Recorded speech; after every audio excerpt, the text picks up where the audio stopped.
আচ্ছা, তোদের সবার জীবনেই তো কোনো না কোনো অ্যাম্বিশন আছে। কেউ ডাক্তার হতে চাস, কেউ ইঞ্জিনিয়ার, কেউ হয়তো চাঁদে গিয়ে চা খেতে চাস। কিন্তু আমার অ্যাম্বিশনটা না একটু অন্য লেভেলের। আমার জীবনে অনেক বড় অ্যাম্বিশন আছে, বিশাল বড়। তা তোর সেই বড় অ্যাম্বিশনটা কি? আরে আমার অ্যাম্বিশনটা এতটাই বড়, এটা যদি আম্বানি আদানি শুনে না, আমার পেছন পেছন ঘুরবে শুধু একটা সেলফি তোলার জন্য। আর তুই যদি শুনিস না, তোর ছাতি 30 ইঞ্চি পর্যন্ত চুপসে যাবে, গর্বে নয় ভয়ে। আরে বলবি তো কি সেটা? তোর বাবা মাকে শুনিয়েছিস এই অ্যাম্বিশনের কথা?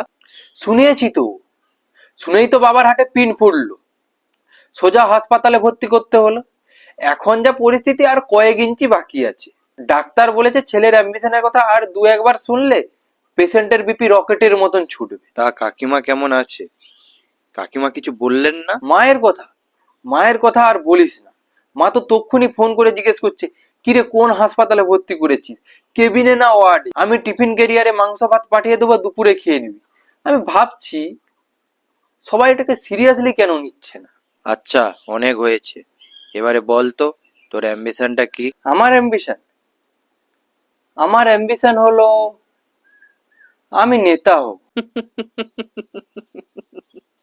নেতা? হাসছিস? তুই হাসছিস? এটাই সমস্যা। সবাই ভাবে নেতা মানে সাদা পাঞ্জাবি পরে দালালি মারা। নেতা হওয়া একটা আর্ট রে ভাই।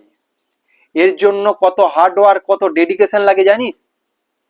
প্রতিদিন সকালে আয়নার সামনে দাঁড়িয়ে প্র্যাকটিস করতে হয় কিভাবে মানুষের চোখের দিকে তাকিয়ে মিথ্যা কথা বলা যায়। এটা কি সবাই পারে? এর জন্য হাই লেভেলের ট্রেনিং দরকার হয়।